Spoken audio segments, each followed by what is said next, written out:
Very proud of the way our guys competed in the game. We knew it was going to be a tough, physical, hard-fought game. You knew they were going to play hard. They got a great ball club. Alda's done a tremendous job with those guys. It's a very good ball club.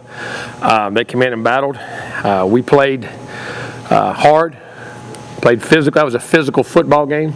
Guys getting after it, which is Florida State, Miami. That's what it's supposed to be.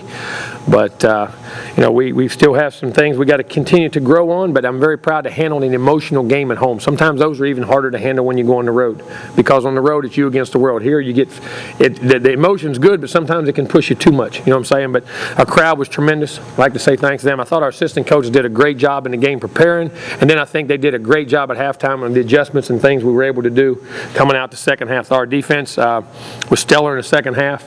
Offensively, we got very physical. I thought we started controlling both lines of scrimmage. We were able to run the football, and I thought Jameis did a tremendous job in the second half of things what they're checking it down. Man, I think he threw 2 incompletions in the second half. Very, very unbelievably efficient second half. Thought Devontae Freeman played his tail off. I mean, he and the backs, and you can't say enough about it. The offensive line, Nick O'Leary was blocking and catching balls, and defensively those young secondary guys, and they made some plays. They got some players back there on their team on offense too, and defense. So it was a hard-fought game. Very proud of our guys. Still got to continue to grow. Still got to continue to get better. I got a great game with Wake coming next week on the road. Got to put this one behind us. It was an emotional game. We've played 3 pretty emotional games in a row, really, with Clemson, NC State. What are you saying? NC State for us was an emotional game, getting ready for it, and then coming back into this one. And we're going to see how we can keep continuing to mature and keep preparing well and growing as a team. But very proud of our guys. Like I say, still got a lot of work to do and some things we can clean up. But we're getting better and better, and looking forward to next week. Questions? That was the most adversity Jameis sees that first half. Did you say anything to him at the half? Yeah, just slow down, trust your eye. And he kept saying, and I'll look on film, some of the things and they may be there. Just made a little high throw, or I thought one of them he had a decision. He could have went back to Kenny in the slot one time. But I keep saying that a quarterback, that's going to happen.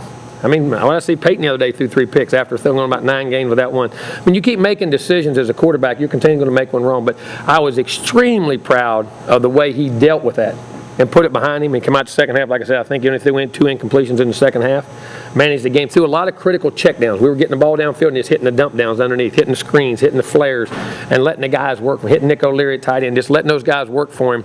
And that's a sign that you're growing. And but you have to go through that. You got to go through these rivalry games, these emotional games, on the road, at home.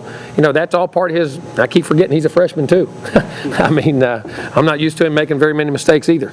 But he didn't make very many after 1 or 2, and then but he managed the situation. Jimbo, what did you think of the crowd chanting "We want Bama"? Is that what they were chanting? I don't listen. That's just. How about let's get ready for Wake Forest. Okay.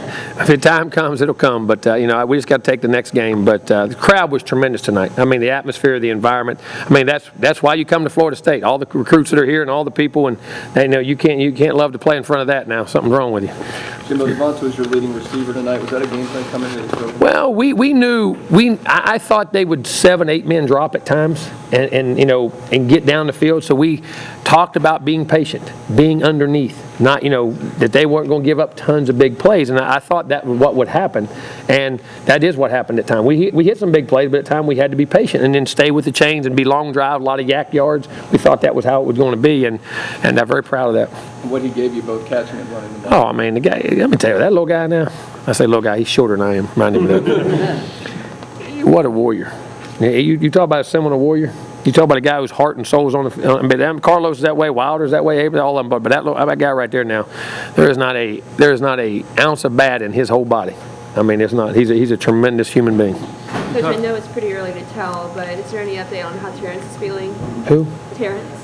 He was getting undressed in the locker room by himself and doing everything. He was moving around. So I mean, I'm sure he got banged up a little. I mean, got dinged there a little bit. But he seemed. I just saw him before I came up here and checked on him. He was in there getting undressed and going to take a shower. You talked about how guys manage the emotion of the game like this. It seems like Devontae is a guy who is fueled by the emotion of the game. He is, and sometimes at that position you can be a little bit. You know what I'm saying? Running back's a little bit different sometimes as you can, but he loves that moment. Now that's what I tell him. Just calm down, calm down. He's fueled by anything. That's why he practices every day.